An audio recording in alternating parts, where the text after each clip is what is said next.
Welcome to the latest episode of Executive Roast. I'm your host, Emma Bagley. I'm also the founder of ZEAL Agency, an Amazon marketing and management company, specialist in Amazon. We also support sellers in terms of Google ads and Meta ads, but Amazon first performance marketing agency.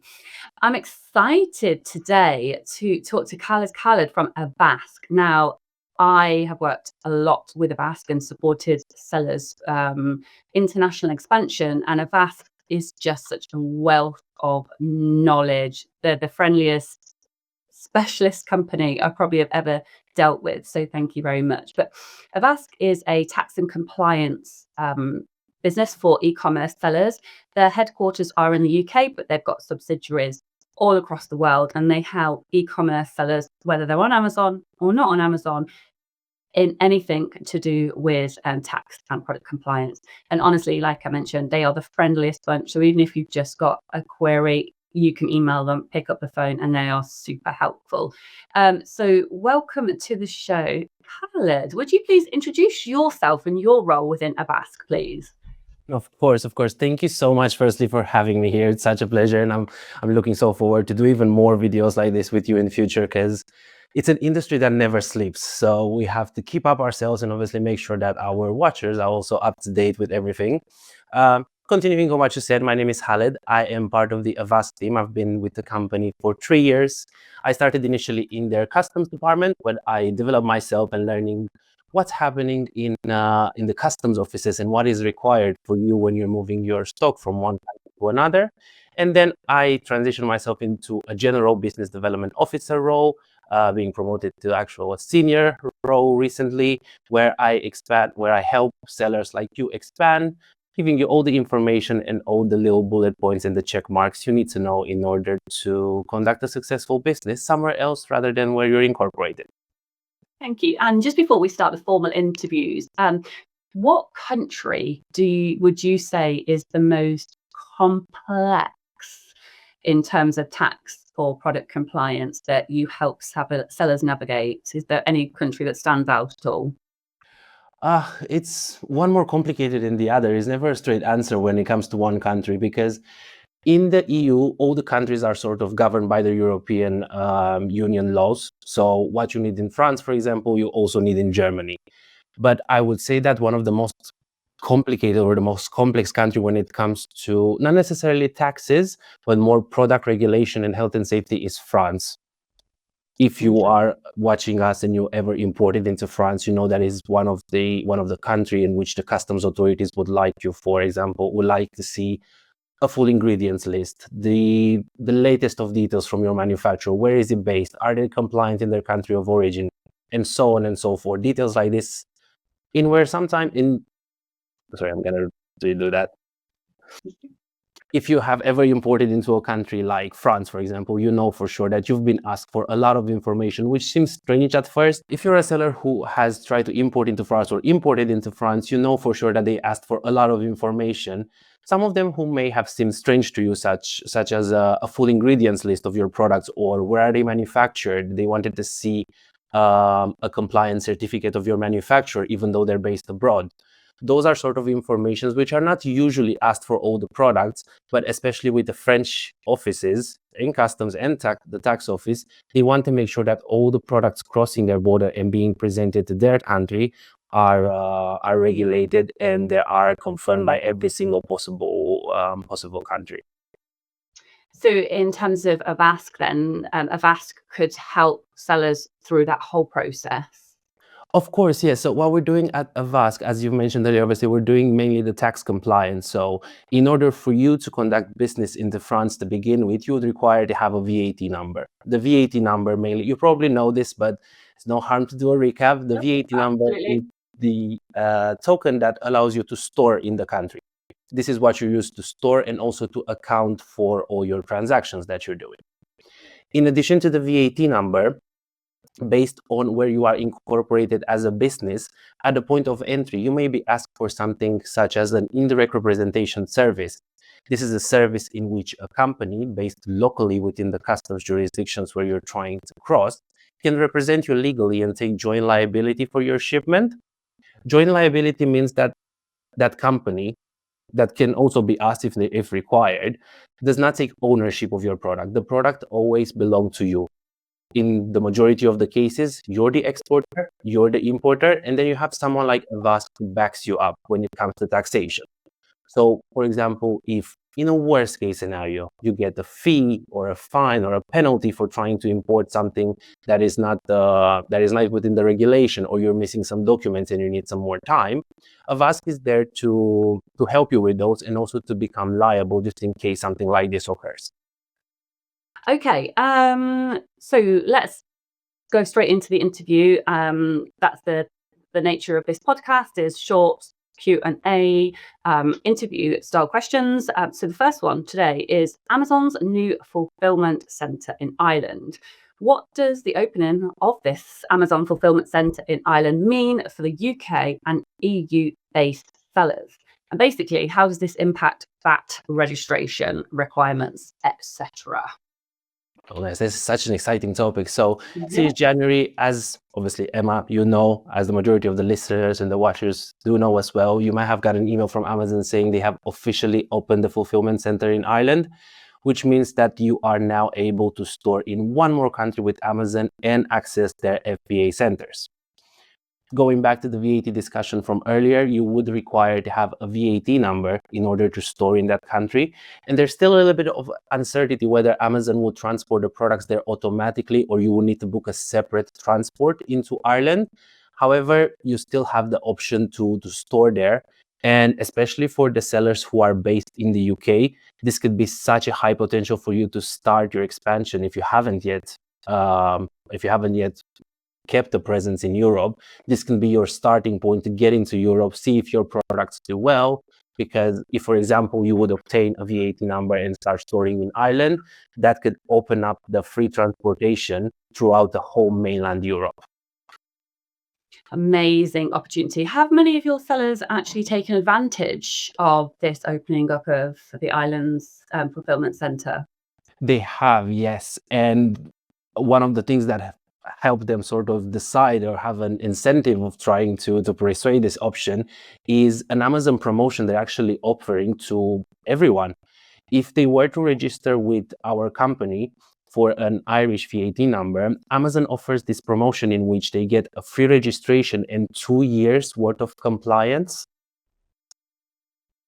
So that means that if they register now, they won't have to pay anything for compliance up until 2027, which gives them the head start of seeing if the market is actually good for them. So it's something that I suggest all of you at least inquire, have a look on your Seller Central, drop Emma an email or drop me an email or give us a call and ask about this. We can check your eligibility, and why not just profit here of the Amazon push that they're offering and help. Yeah, exactly. It's just another exciting opportunity that Amazon presents. Like you say, Amazon's constantly evolving, and it's so many opportunities now for sellers to expand product range, marketplace range, and you're the team to help. So thank you. So Pan EU 2025. First of all, can you explain what that is, and what's changing and why that matters? Of course. So the Pan-European program, a program which is open to all the sellers, no matter where they are based, it's a program in which you can become eligible for with minimum 2 VAT numbers, whether in France, Italy, Germany, or Spain. And the other requirement is that in addition to the 2 VAT numbers obtained in one of those 2 countries, you need to make sure that you have your listings active in all the 4 countries, and newly, talking about changes, also in Netherlands. Netherlands has been added as part of the Pan-European program. So in order for you to become eligible now, you need to make sure that your listings are available in Netherlands, even though you may not store there. So use the power of example, you have a VAT number in France and Germany, and your listings active in France, Germany, Italy, and Spain. You need to make sure that your listings are open in Netherlands in order for you to still be eligible for this program. And when we're talking about how the program works, is that your responsibility would only fall into sending the products into one of the countries where you're allowed to store or where you have a VAT number. So again, let's just use the example.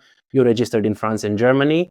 You're sending into France, and what Amazon does as part of this program is that they take your products automatically at no cost to you as a seller to Germany, just to make sure that you have a physical presence in both markets and make sure that you can have broader reach with your products, because they're fulfilling as much as they can in Prime to all the neighboring countries. From your experience, the most successful sellers, would they want to have VAT registration in all of those countries so that they can then send stock to all of those different countries and therefore be able to fulfill orders to customers more quickly?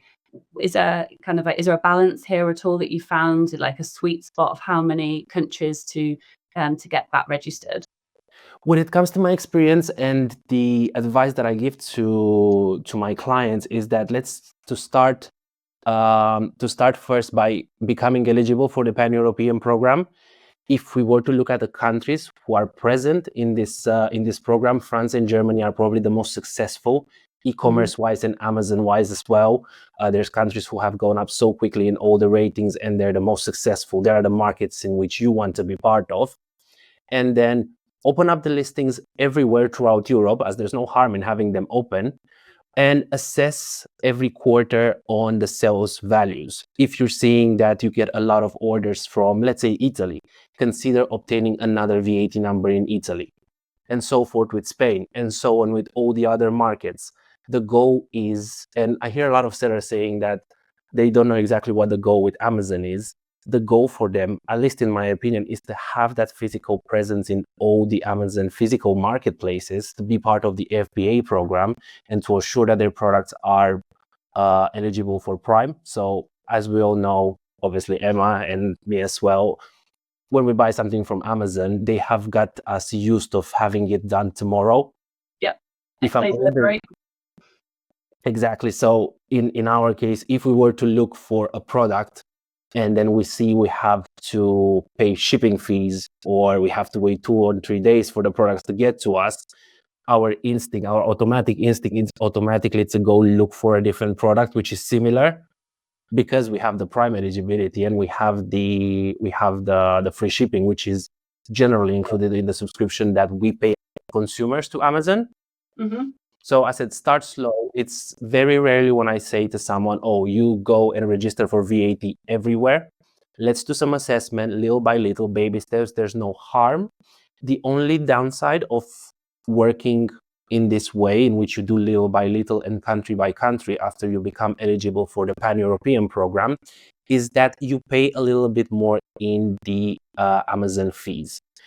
For any of you who don't know this yet, if, for example, you are storing a product in France and I'm asking you as a client to deliver to me in Germany, when Amazon FBA sends the products from France to Germany, you are paying an international FBA fee, which sadly sometimes can be tripled than the normal price.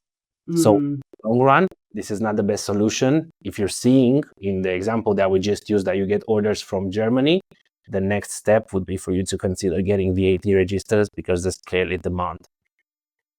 I suppose the short-term costs of having that higher FBA international fee versus the cost of registering VAT in all of those different countries, and then not finding that there's not the demand there to satisfy that cost. Correct. Yeah, things have to be put into the balance, and there's agencies there who can do analytics and see if the product has sold. How is your competition doing? Because this is another thing which a lot of sellers have to do, and they must, and sometimes gets overlooked. You need to assess the market a little bit, see if there's demand, see what you can do better, see how you can beat your competitors. Because where Europe is not as saturated as a territory as the United States, for example. The competition in the United States is huge. In the Europe, we are luckily not at that level yet, but there's still competition nonetheless. So every move would have to be calculated. So, okay, Italy. Italian tax authority updates. Yes. There's been a shift in how Italy is handling VAT. What's changed recently, and how are sellers being affected by this? As you can see, probably like my facial expression completely changed. When we hear Italy now, it just brings goosebumps, because they've just brought up those new regulations in which the majority of non-EU sellers are sadly impacted due to the level of unpaid taxes in Italy. and unpaid VAT for sellers who haven't accounted for properly, and actual VAT fraud to go to that level. They have recently introduced this bank guarantee regulation, which is pretty much a deposit of up to 50,000 euros, which the sellers would need to dispose of in order to activate into the market. Whether you're on Amazon or non-Amazon, or even an actual physical merchant in the country, you will need to have this bank guarantee accounted for. Luckily, there's 3 options which you can look to utilize. The majority of you would have a business bank account. You can simply go to your bank and ask them for a specific letter. There's a letter available on the Italian tax office website. There's an actual template. You can take that template to your bank and ask if they would be able to complete it on your behalf. That is their way of seeing that the bank confirms that you have at least that amount of money into your bank, and you can cover, again, in a worst case scenario, a fine up to that amount. The alternative to this, if you don't want to do this, or if your bank does not want you to get involved, you can look for an insurance company, a business insurance company, which needs to be locally based to you. This is something very important for you all to note. The insurance company does not need to be based in Italy. They need to be based locally in your country of incorporation or state of incorporation if you are into the US. And the third option, which is probably the hardest one, is to actually pay this 50,000 euros up to a designated bond. Incredible. So that's, well, sometimes larger companies find this challenging because of the bureaucracy within a large company, but in definitely a small private labor seller business, that is probably too big an obstacle to even consider there for competing in Italy. Can you see this changing in other countries as well in Europe? I don't think they're necessarily going to set up an example. Personally, I think these rules in Italy have come up more of how the tax office works. They are the tax authority in general, at least, again, a personal note, not necessarily AVASK, just me personally dealing with them. I think they are a little bit behind. They're trying to catch up. And whilst they're doing the catch up with their taxes and the sort of the recuperation of all this money, they're trying to make sure the issue and the amounts of money which are now owed to the tax office, it won't amplify in the future. So this is their way of saying, from now on, we're going to have a backup option because we didn't have it up until now. Other countries like Germany and France, they don't have as big of a sum when it comes to money owed, because they are very strict and it's unlikely they will miss something. They're very prompt of paying you back, and they're going to make sure that you pay them back if you owe them something. So if there's any advice now for a company or, a seller brand wanting to expand into Italy and they haven't considered this, just like maybe within the next 6-12 months, they're considering Italy, what would you recommend they think about now then to help them prepare for this? Especially when it comes to the Amazon side of the business, if you're a seller that you're on Amazon, I would suggest keeping Italy now just with the listings open up until the regulations are definitive, because this is just what we heard right now. They haven't yet been imposed and they're currently still under discussion. They are on the tax office's desk for final signature and final imposable sort of stage. But I would suggest wait until, if you're not sure about that market doing well for you, and if you don't dispose of neither of the options mentioned earlier, so the bank letter, the insurance company, or the actual payment, wait until the regulation is clear and official on the monitor, and then consider one of your options, or fulfill from other country into Italy. Yeah, very sound advice. Thank you very much. Okay, so EPR compliance. What's now mandatory in 2025? What are the latest rules Amazon must meet in order to avoid listing suppression? And what should they have in place to be compliant? So what's new? This is going to change so quickly because since I initially started speaking to you about this, there's been 2 more countries added and they're currently on the table for discussion. So Wow. just to do a recap, same as we've done for the VAT, EPR comes from extended producer responsibility. Those are fees, eco fees that you have to pay towards the recycling of your products. There's general categories that you need to physically register for. So there's a number, for example, the 3 main categories are packaging, electronics, and batteries. Those are the 3 main categories. Some countries would have an extra one for single-use plastic, as Germany. And there are countries like France where they have a category for tires, furniture, toys, DIY equipment, gardening, and the list goes on and on. If you are on Amazon, as of now, this is only mandatory for you in Germany. Germany would like you to have the number for each category that you sell. Packaging is mandatory for everyone. Electronics and batteries, of course, only if you have them on your catalog. And single-use plastic, again, if you fall into the categories that they have established. If you were to think about it, single-use plastic, you need to think of like more of the food industry. If you're selling food, that comes obviously into a wrapper, which a seller would simply just open, terminate, eat the food, and then throw the wrapper away. That is single-use plastic. Also, subcategories such as the tobacco industry and also wet wipes and different sort of storage bags or single-use gloves. This is what falls into single-use plastic. If you are only on Amazon, going back to the point of what Amazon can do, they have this option which is called pay on behalf. Pay on behalf means that Amazon can handle the EPR eco taxes for you. They will charge you a fee of 25 euros per year per category. They will How much? Sorry, could you repeat that for me, please? Of course, yeah. They will deduct the 25 euros per category needed. So let's say a seller who sells a phone, for example, in France.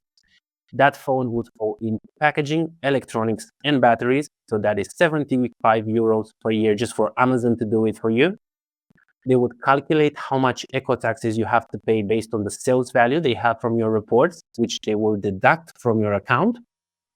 And on top of this, the actual eco fee, they would also take a 3% commission out of the fees that you're paying. All adds up then, doesn't it? Correct. This eliminates the need of you needing to register for the number and to assure compliance. It's good to know that when it comes to EPR, it's pretty much similar with the VAT. You need to obtain a number, and every month and every year, depending on the category, you need to file and calculate how much waste pretty much you have created with that product and how much you have to pay. There's different categories, different weights, and there's some thresholds for some of the countries. I said, as of now, this is only imposable in Germany, France, Austria, and Spain. For Spain and France, the pay on behalf scheme is available. Germany and Austria are mandatory to begin with. And as of 18th of August, countries like Netherlands, Belgium, Sweden, and Poland are also joining the scheme. And the regulations are sadly exactly as they are in Germany. So in order for you to keep your listings active and to keep selling, you will need to register for EPR by 18th of August 2025. So to simplify that for those people who are not aware whatsoever of this process, what is the simple step-by-step process they need to now take if they're operating in any of the European countries from mid-August? So first is to establish exactly what do they need. So what are the products and where the products fall into category-wise. All those 4 extra countries have the electronics, packaging, and batteries. There's also single-use plastic available. They will need to make sure that they contact someone like AVASK who can register them and maintain compliance. Otherwise, unfortunately, the listings will be deactivated if the number is not present on Seller Central or on another marketplace. Sadly, the rules apply both to Amazon and non-Amazon. So the simple answer is to contact AVASK and would you hand hold people through this process? to find Of out the course. most cost efficient way for them to navigate it? Of course. The way it works with us when it comes to EPR, we would simply first ask, what are you selling? And based on that, what are you selling and where? Where do you have the VAT numbers? Where are the listings? And then we'll let you know what is needed. What is good about those, I feel like the majority of the sellers would fall this packaging category, which is mandatory for everyone. It needs to be done. No matter what you sell, you do need the packaging registration. What a good thing about this, and it's good to note, if you sell in Netherlands or in Belgium, and very successful countries, obviously all the Belgium orders fulfilled from France, all the Netherlands ones fulfilled from Germany, you benefit from some thresholds. So you have the option not to register to begin with. The Netherlands threshold is quite high, it's 5 tons. So obviously I wish all of our listeners would reach that threshold. Let that be the problem. The Belgian threshold is of 300 kilograms up until the registration is needed. So if you're only on packaging and only those 2 countries are of concern, you don't need to do anything for now. If you're also touching marketplaces like Poland and Sweden, you need to make sure that you register for packaging. It's very important, and we've seen this happening before. Going back to the steps is evaluating the sales. See if I don't see many of you not needing to be in that marketplace. The more marketplaces you have, the more you sell. So it's unlikely you would prefer to have the listing deactivated in the country for the sake of registering and filing. Sadly, those are the rules that we have to keep up by. So evaluate where are you selling, evaluate the sales volumes, see if there's any thresholds available, and let us know when would you like to register, and we'll let you know how long it will take. Thank you. And just to be clear then as well, so is this where your stock is, your inventory is, or where you're selling? So it's just, I was just thinking about the VAT compliance. So is it to do with where the inventory is or where you're selling? It applies to both. So for example, if a seller has storage in Poland, that means their inventory is available on Amazon.pl. So they have both listings and storage. But if a seller, for example, only stores in France, but have only the listings activated in Poland and they fulfill from France, same as we used in the previous example, in order to maintain the listings in Poland, to have the Amazon PL orders still appearing when, not the orders, apologies, to have the Amazon PL product when somebody in Poland searches for it, they will need this EPR in place. And how is this going to affect those sellers that they only have their inventory in the UK, but they've opened up their listings, which Amazon frequently encourages? It's exactly the same situation, sadly. So even though you're storing from the UK and you're likely adhering to their EFN program, it's exactly the same case. If you would like to keep your listings active and have Amazon fulfill from the UK internationally, you will need to have the EPR in place. Amazing. Thank you very much. Well, that completes our official questions. Is there anything that you feel I haven't covered today that a lot of sellers come to you asking about? Say within the last 6 months, what's really topical that you think would be really valuable to share with my listeners? Yes, I think a topic which it's not necessarily a service that AVASK provides, but it's a very important service that the sellers will need to have, and it's again sometimes overlooked. It's the actual product compliance. It's interesting to see that how much compliance can go. For example, if you sell pen, and what information you need to display and what needs to be on the label. So if you're listening this and if you are considering expansion, make sure you ask some questions, whether to people like me or Emma, what would be required in order for your product to be compliant when it comes to its actual health and safety. There have been some change in regulations dating back from last year.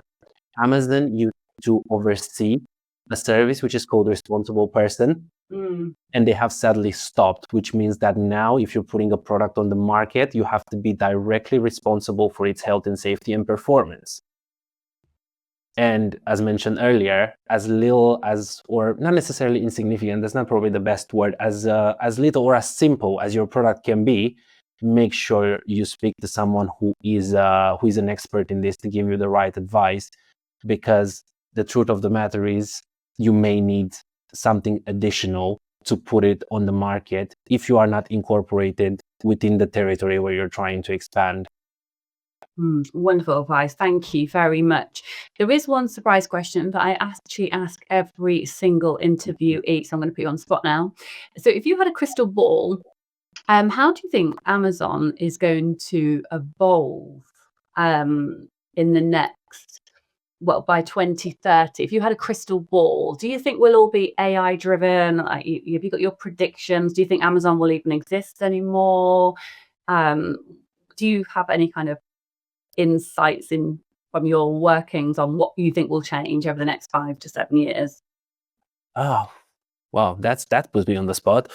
So I can see AI being integrated in Amazon a lot. It grows and it grows, and it feels like it's incorporating every single market, every single sort of day-to-day task that we're doing. So I'm seeing that being incorporated, but more on the actual, at least again, on a personal opinion, more on the actual buyer side rather than the sellers. That will be on buyer side, comparing which one's best. So obviously that puts our sellers on the spot, making sure that you get good reviews, that you put products on the market. So I'm seeing this developing to a high level, just pretty much telling Amazon or Alexa which product should I buy, which one's the best, and you as your listener, you have to make sure that Alexa mentions your name. Yeah. On And the other Rufus side, as well. Do you use the Rufus AI chat bot on the mobile at all? yes, yeah, and it's proven to be quite effective, and they're going to implement that more and more. Even when it comes to both sellers and buyers on Amazon, I can see them just pushing the AI, and as a general of what I've heard, it actually solves the issues. So I've it's had proven to be. I've had mixed results personally as a shopper with Rufus. But as AI is constantly evolving, I can absolutely agree with you here. This is where I think the sellers should be paying attention, because no longer is it going to be down to search or ads. It's going to be AI making decisions, isn't it? So yeah, it'll be a very new, interesting, competitive landscape, maybe just even within the next 12 months. So. Of course. And I think the other main topic is that I'm seeing them in more markets than they are right now. So only this year we have added 2 new marketplaces in Ireland and Netherlands. Last year they added Sweden, and they're going to be more and more. So I think in the next 5 years we're going to go from 8 physical marketplaces to probably 12, if I were to make some predictions. Amazon isn't going anywhere, is it? It's only going to grow and evolve. They're here for the long run. They are. So e-commerce businesses that want to shy away from Amazon, unfortunately, Amazon is just going to become more and more dominant. That's definitely my prediction. So, okay, well, it's been absolutely a pleasure speaking to you. And please, just in case any of the listeners missed the contact details at the beginning of the show, please can you let us know how to contact AVASK, and can they reach out to you directly, or is there a central email? Please share your contact details. Of course. So if they can reach out to us on email at inquiries@avaskgroup.com. That is inquiries, the British spelling with an E. Correct. So inquiries@avaskgroup.com. There is the general email for me and my team. Either I or one of my team will pick it up. Let us know that you're coming from this podcast, that you know Emma. In this way, we'll make sure that sorry, I have to say that away, so that just doesn't sound like we're ignoring the other. So inquiries@avask.com. Correct. Please, yeah. Let us know there how can we help. Let us know that you've seen us or heard about us in this podcast. And if you would like just to give us a call, our phone number is 02380 600 120. And if you're from abroad, +44 in front. So +44 2380 600 120. Thank you. And finally, I would say AVASK runs some amazing events and webinars, don't they? How can they learn more about actually listening on the webinars or actually attending any in-person events? How can they find out more? So they can join our mailing list on our website. And also, if they were to contact us, they can always just ask us what are the upcoming events and webinars they can participate. We try to put as much content as we can to keep everyone updated. And also we ask sellers what sort of topics would like to hear about, as not all the topics may be of interest for everyone, but if it's specifically important to you, for sure it's important for the others. So even for that case, again, inquiries@avasgroup.com. Just send us an email saying you would like to hear some more information about a specific topic, and we'll make sure we incorporate it into the next session. Thank you so much. That was absolutely amazing. And that's the end of the show. Thank you very much. Thanks for having me. It was such a pleasure.